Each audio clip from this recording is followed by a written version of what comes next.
Alors, tu t'es déplacé de ton village ou alors de ton pays pour aller te chercher en ville ou dans un autre pays.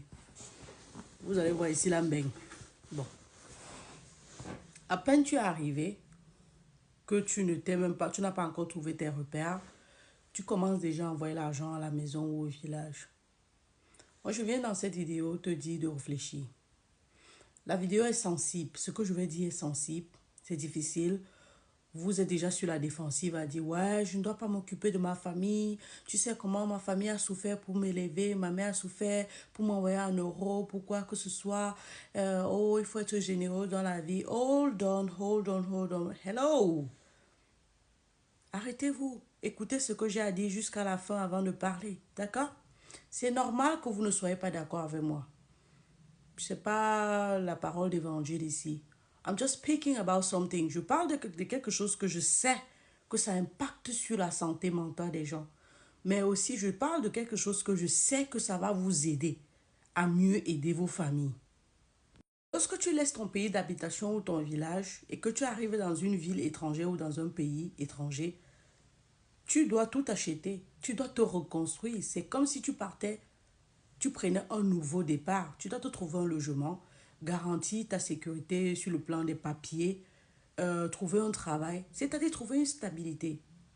Particulièrement lorsque tu viens en Europe, ça te prend minimum 5 à 7 ans ou même 10 ans pour dire que oui, tu t'es stabilisé. Si c'est en ville, je ne sais pas combien de temps ça prend, mais ça te prend du temps pour te construire. Même quand tu trouves un travail, il faut trouver un logement, il faut avancer, il faut donner 3 mois de trucs, il faut que ton travail soit stable parce que trouver le travail n'est pas la chose la plus difficile parfois. C'est tenir à ce travail, c'est-à-dire durer, renouveler son contrat, qui est souvent le problème. Et donc, tu viens d'arriver, parfois tu viens même en tant qu'étudiant.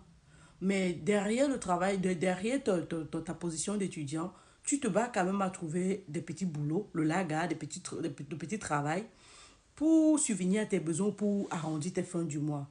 Mais c'est encore ce petit argent-là que tu prends pour envoyer à la maison, pour aider, pour faire ceci, cela, parce que non, tu dis que tes parents se sont sacrifiés. Je vois les choses de cette façon-ci. Si le parent s'est sacrifié pour t'envoyer, c'est parce qu'il veut que tu sois bien. C'est parce qu'il veut que tu trouves vraiment ton chemin. Et pour trouver ton chemin, il faudrait que tu prennes du temps pour comprendre où tu te trouves, fixer tes bases. Et là, tu pourras bien t'occuper de lui. Pourquoi ne pas construire sa maison? Pourquoi ne pas l'amener te visiter? Mais il faudra que toi-même tu trouves tes repères. Je vais parler du cas de l'Occident. Il y a des personnes ici qui choquent qui dorment même parfois à même le sol, mais qui prennent du crédit à la banque, des cartes de crédit, et chaque temps, ils ne font qu'envoyer de l'argent au pays. Parfois, c'est au début, ils viennent d'arriver, ça n'a même pas encore fait 1 an, hein, ils envoient déjà l'argent au pays. Et plus tu envoies l'argent au pays, on se dit, ouais, ça veut dire que tu en as, plus les problèmes augmentent. Et plus ça te met de la pression parce que toi-même, tu ne t'en sors pas assez. Cette carte de crédit que tu as pris là, tu rembourses chaque fin du mois. Ce crédit que tu as pris, tu rembourses chaque fin du mois. Ce petit argent que tu fais, que tu peux chercher dans le black, parfois tu n'utilises même pas tes propres papiers parce que tu n'as pas, parce que tu utilises les papiers de quelqu'un d'autre, pardon, parce que tu n'es pas régulier. Il faudra bien que tu rembourses cela parce que cette personne-là peut-être mange ton argent aussi parce que si tu utilises ses papiers, ça vient à son nom, il coupe sa part sur ça.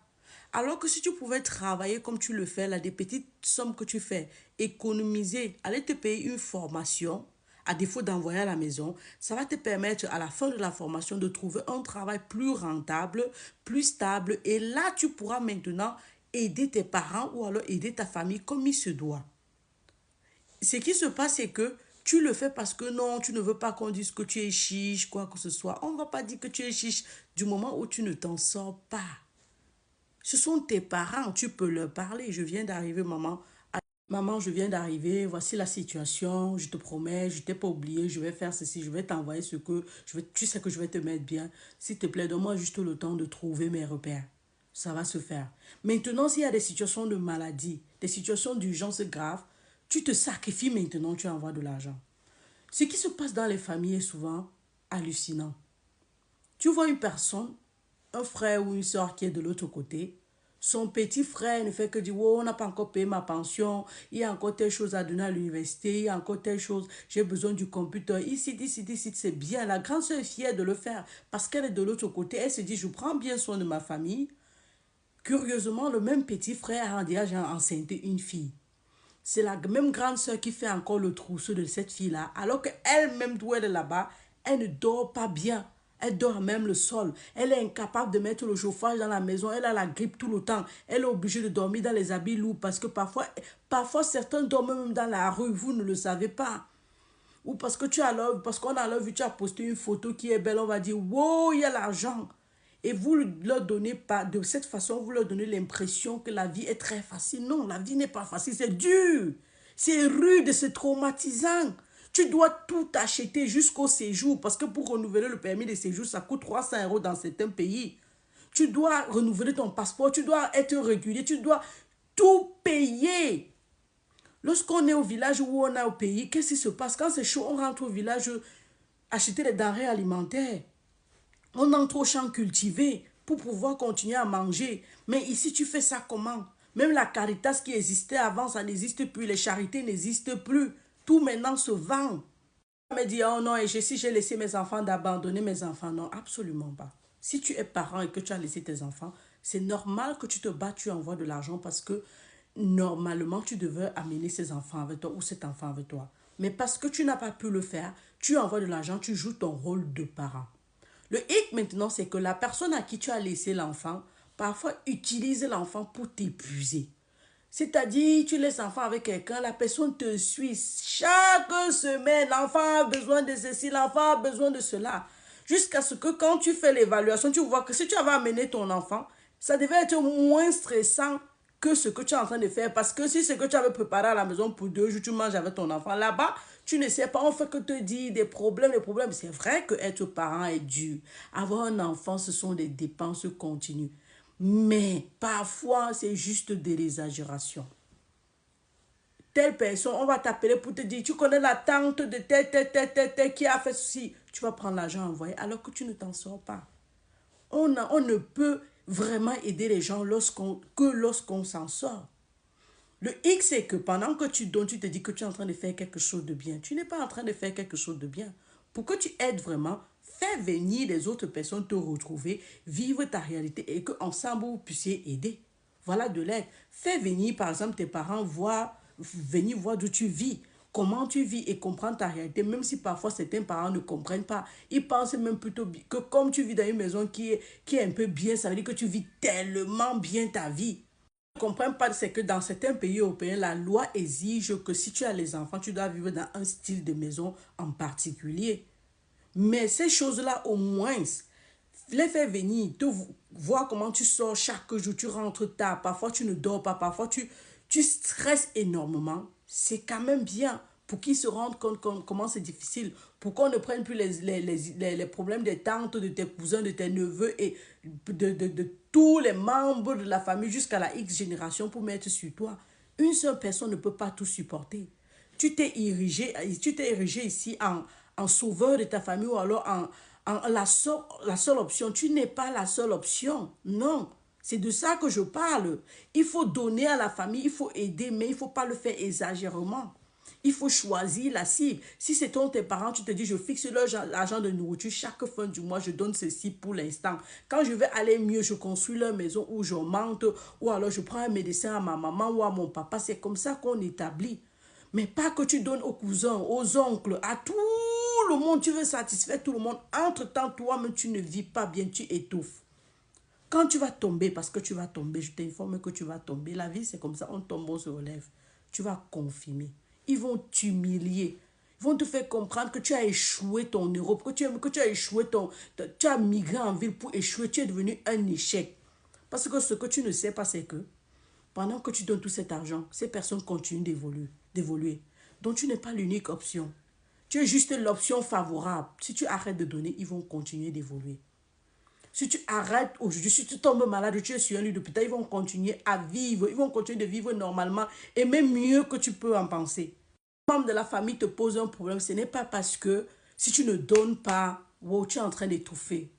Quelqu'un te pose un problème de 100 000, tu lui donnes 50 000 ou 25 000, la personne va résoudre son problème. Tu as quand même aidé, tu as contribué. Vous allez me dire qu'il faut être généreux. Vous parlez à qui? Vous pensez que vous pouvez être généreux comme moi? Je suis une personne super généreuse. Ma part de générosité, c'est même de trop. Mais il faut être généreuse quand il se doit. Quand toi-même, même la Bible le dit, tu ne peux pas donner aux gens quand toi-même tu souffres. Vous appelez ça sacrifice, je suis d'accord. Mais on se sacrifie pour qui et comment et quand? Si vous avez tellement donné, donné. Il y a des personnes qui se disent, ouais, je me sens bien quand je donne. D'accord, je ne peux pas t'interdire de te sentir bien. Mais je parle surtout à ces personnes-là qui se sentent offusquées. C'est-à-dire, c'est tellement lourd, le fardeau est tellement lourd que la santé mentale est touchée. C'est de ça que je parle. Et comme je disais tout à l'heure, quand tu vas tomber, on va t'humilier. C'est où tu vas voir les vrais visages. Certains ne vont même plus t'appeler. Comme quoi tu n'étais que la personne qui donnait de l'argent. Il faut un peu faire l'essai. Tu arrêtes un peu de demain pour 6 mois, 7 mois. Je ne sais même pas, un an où tu donnes pendant les fêtes, tu retournes, tu redonnes encore pendant les fêtes pour voir l'attitude des gens. C'est aussi bien d'étudier les gens avec qui tu vis. De comprendre si tu es seulement le porte-monnaie ou alors on t'aime vraiment. Il faut voir si les gens t'appellent. Il faut voir si les gens peuvent rester. Il y a des gens qui ne t'appellent pas. Quand ils prennent le téléphone, c'est pour te poser un problème. Alors que toi-même, tu as ta part de problème. Les gens t'appellent, ils ne te disent même pas bonjour. Ils ne te disent même pas bonjour, ils ne te demandent pas comment tu te portes. Tu as tes problèmes. Les gens posent leurs problèmes au-dessus, sous prétexte que c'est la famille. Non. C'est comme ça qu'il y a les clashs dans les familles. Parce que non, au-delà de ça, tu envoies de l'argent, et tu prends encore ton argent, tu donnes pour qu'on investisse à ton nom. Qu'est-ce que ça devient? De certaines personnes te sucent. Tu rentres, tu ne vois même pas l'achat du terrain que tu as demandé qu'on achète ou alors la maison que tu as demandé qu'on construise. Tu es épuisé, tu es accablé. Je parle des histoires vraies, je me refais. C'est-à-dire, je parle des choses qui existent. Vous allez maintenant me dire, wow, je ne sais pas ce que tu as dans ta famille, ça existe dans ta famille ou pas. Hold on, je ne parle pas de ma famille. Donc, si vous parlez d'un problème de santé, ça veut dire que ça me regarde? Non. Je prends un problème qui existe, qui est réel, qui affecte des personnes. Il y a des personnes qui se donnent la mort à cause de ça. La pression est énorme.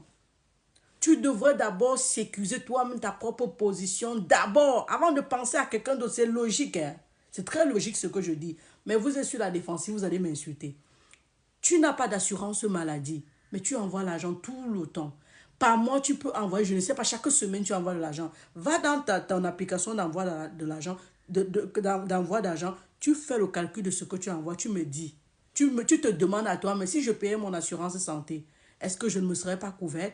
Si je payais l'assurance tel, ou alors l'assurance vie pour sécuriser mes enfants, est-ce que je ne serais pas en train de bien faire? Et si l'argent que j'ai envoyé, je divisais ça en deux, je faisais ceci pour me protéger moi-même. C'est tout ce que je dis dans cette vidéo. Mais si vous avez compris quelque chose, si vous pensez que ce que je dis est aussi mauvais que ça, ou ça ensemble, dites-moi en commentaire. Ne m'insultez pas. On peut parler sans s'insulter. Vous passez votre temps à m'insulter. Ça n'empêche pas que je parle. Ça n'empêche pas que je dise ce que j'ai dans le ventre.